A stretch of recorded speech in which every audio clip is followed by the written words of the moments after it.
बंधु माने आजिर एही कार्यक्रम को आपण मानक स्वागत। आजिर एही कार्यक्रमटी मिथुन राशिर व्यक्ति विशेष मानक पई बहुत गुरुत्वपूर्ण अटे, बहुत ही खास अटे।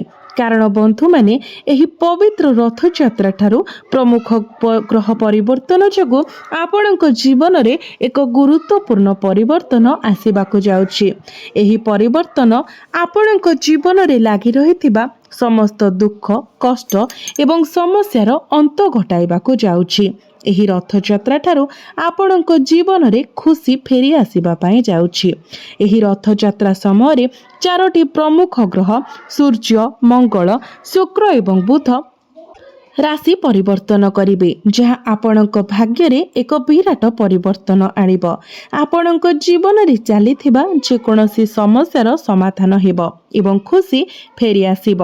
तो बंधु माने आसंतु एही रथ यात्रा परे आपणक जीवन रे आसुथिबा प्रमुख परिवर्तन गुडी को देखिबा। तो ता पूर्वरु जदि आपणकर मिथुन राशि होई थाए तो वीडियोटी को लाइक करी चैनल टी को सब्सक्राइब करि दियंतु एवं कमेंट बॉक्स रे भक्ति एवं श्रद्धार सहित जय श्री जगन्नाथ जय मां लक्ष्मी निश्चय लिखंतु। तो बंधु माने पूर्वरु प्रतिकूल ग्रह गोचर जगु आपणकर स्वास्थ्य जनित समस्या देखा देउथिला। आपण बारंबार आर्थिक समस्यार सम्मुखीन हेउथिले। आपणक उपरे ऋण करजर भार बढ़ी जाइथिला, जाहाकु आपण परिशोध करि पारु नथिले एवं आपणकर कठिन परिश्रम सत्वे आपणको अनुरूप फलाफल मिली पारु नथिला। आपणकर परिवार रे हस खुशी हजि जाइथिला। शिक्षा क्षेत्र रे अनेक गुडी बाधा आसुथिला। आपणकर अत्यधिक अजथा खर्च होई जाउथिला। समाज रे मान सम्मान कम होई जाइथिला। योग्यता थिबा सत्वे मध्य आपणको चाकरी टे मिली पारु नथिला। आपणकर पिलामानंकु नै चिंतित रहुथिले। व्यवसाय रे मध्य आपण चिंतित रहुथिले। प्रेम जीवन रे मध्य समस्या देखा देउथिला। तो बंधु माने एभली जहाँ भी किछि समस्या आपणक जीवन रे लागि रहितिला ताहा वर्तमान दूर हेबा पई जाउछि। आपणकर जीवन को पुणी थरे खुशी फेरिबाकु जाउछि। आपणक जीवन रे नूतन सूर्योदय हेबा पई जाउछि। देखंतु एही रथ यात्रा ठारू सूर्य ग्रह मानकर राजा आपणकर द्वितीय भाव रे प्रवेश करिवे। द्वितीय भावटी धन एवं परिवारर भाव होइथाय। तेणु जेकोनोसी अतीतर आर्थिक समस्या समाधान हेबो। आपणकर आर्थिक स्थिति रे आपण सुधार देखिबाको पाइबे। आपणकर बैंक बैलेंस बढ़िबो एवं आपणकर डेली इनकम मध्य बढ़िबो, जेउथिरे अप्रत्याशित आर्थिक लाभ मध्य अंतर्भुक्त। जेहेतु गुरु द्वितीय भाव रे उच्चस्थ अछंती तो आपण आर्थिक अभिवृद्धि एवं अतिरिक्त आयर सुजोग विषय निश्चित होई पारिबे। आपणकर व्यवसाय समृद्ध हेबो एवं आपणकर डेली इनकम मध्य बढ़िबो। पूर्वरु जदि आपणकर परिवार रे कोनोसी प्रकारर समस्या थिला, कोनोसी प्रकारर मनांतर मतांतर थिला तो से सब दूर होई जिवो। आपणकर परिवार रे हस खुशीर माहौल लागि रहिबो। घर को नूतन अतिथि आसी पारंती। जो पिता माता माने दीर्घ समय धरी निजर संतान मानकु नै चिंतित थिले, से माने संतानक तरफरु किछि शुभ खबर पाई पारंती। संतानक पई समाज रे आपणकर मान सम्मान बढ़िबो एवं जो दंपति माने पिता माता हेबार कामना करुथिले सेमानकु संतान सुख मध्य प्राप्ति हेबो। आपणकर बाणी रे मधुरता आसीबो एवं आपणकर बाणी जगु अनेक क्षेत्र रे सफलता लाभ करि पारिबे। आपणक मध्य रे कम्युनिकेशन स्किल मैनेजमेंट स्किल बहुत भल रहिबो। आपणकर कथा द्वारा आपण अन्य मानको आकर्षित करि पारिबे। आपण भल खाद्य एवं भ्रमणर आनंद पाइबे।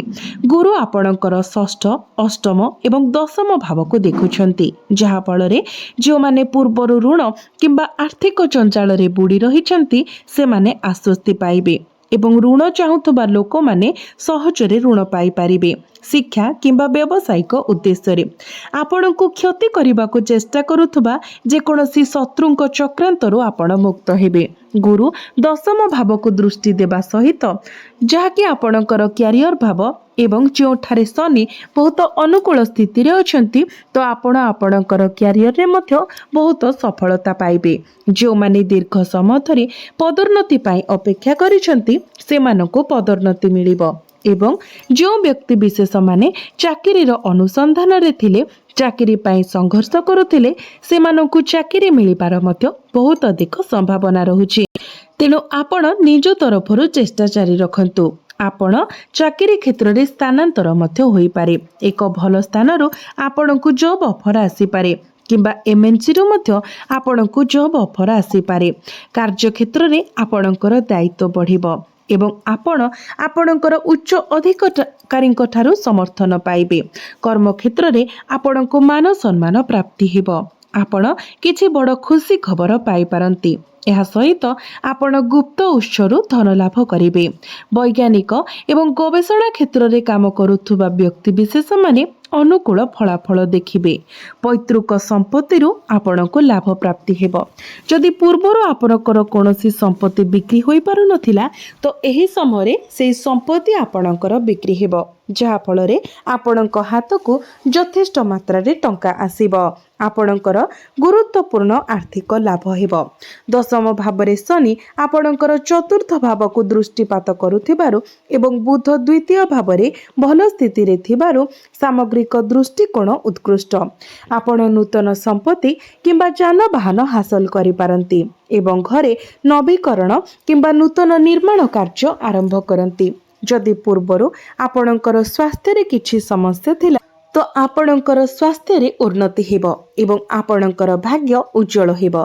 आपण जे कोनोसी कार्य करिवे ताहा शुभ फलाफल आनिबो। आपण धार्मिक स्थल परिदर्शन करि पारंती किंबा दूर यात्रा मध्य करि पारंती। आपणक परिवार रे शुभ मांगलिक कार्यर आयोजन होई पारे। छात्र माने उच्च शिक्षा सुजोग प्राप्ति करिवे। एही समय आपण आपणकर पाठ पढ़ा को नहीं विदेश यात्रा मध्य करि पारंती किंबा आपणकर मनपसंद प्रतिष्ठान रे एडमिशन मध्य करि पारंती। जदि आपण एही समय किछि फॉर्म फिलअप करंती किंबा कोचिंग सेंटर रे एडमिशन नियंती तो समय आपणक पई अनुकूल। जदि एही समय आपणकर किछि प्रतियोगिता मूलक परीक्षा अछि तेबे आपण सफल हेबार संभावना रहुछि। जो मानकर संतान अछंती से माने संतानक तरफरु खुशी खबर पाई पारंती। आपणकर प्रेम जीवन सुखद हेबो। आपण जदि सिंगल अछंती तो आपणक जीवन को नूतन साथी आसीबार संभावना रहुछि किंबा जदि आपण प्रेम जीवन रे अछंती एवं आपणक मध्यरे जदि कोनोसी प्रकारर वैचारिक मतभेद थिला मनांतर थिला तो से सब किछि दूर होई जिवो। आपणक मध्यरे संपर्क सुमधुर हेबो। जदि आपण आगको बढ़िबाकू चाहंती तो आपणकर प्रेम विवाहर रूप मध्य नै पारे। आपणक राशि रे गुरुंकर दृष्टि थिबारु आपण स्वास्थ्य समस्या मुक्ति पाइबे एवं निजको स्वास्थ्यवान अनुभव करिवे। मंगलंकर प्रभाव विदेशी संबंधी उद्यम आमदानी रप्तानी निर्माण आईटी एवं वैषयिक क्षेत्र में सफलता सूचाई थाए। आपणकर दीर्घ दिनर इच्छा एवं स्वप्न पूरण हेबो। ऑनलाइन काम डिजिटल मार्केटिंग आर्थिक परामर्श किंबा यात्रा एवं पर्यटन शिल्प सहित जड़ित व्यक्ति माने गुरुत्वपूर्ण लाभ पाइबे। तो बंधु माने जदि देखिबाकू जिबा तो मोटामोटी भावरे एही रथ यात्रा परठारु प्रायतः प्रत्येक क्षेत्र में आपणको सफलता मिलिबाकू जाउछि। आपणकर स्वास्थ्य शिक्षा प्रेम जीवन वैवाहिक जीवन भाग्य क्यारियर एवं आपणकर बिजनेस प्रत्येक क्षेत्र में आपणको शुभ फल मिलिबाकू जाउछि। तेबे एही शुभत्व को वृद्धि करिबा पई आपण प्रत्येक दिन बुधंकर बीज मंत्र 108 थर जप करंतु। प्रत्येक दिन किंबा प्रत्येक बुधवार दिन गोमातांकर सेवा करंतु। प्रभु गणेशंकर आराधना करंतु। प्रभु गणेशंकु दुब अर्पण करंतु एवं लड्डू अर्पण करंतु। प्रत्येक दिन संध्यारे हनुमान चालीसा पाठ करंतु एवं प्रत्येक दिन उदित सूर्य को आपण तंबा पात्र रे जलार्घ्य अर्पण करंतु। जलार्घ्य अर्पण करबा समय ओम घृणी सूर्य मंत्र जप करी जलार्घ्य अर्पण करंतु। आपणको अधिक मात्रा रे शुभ फल प्राप्ति हेबो।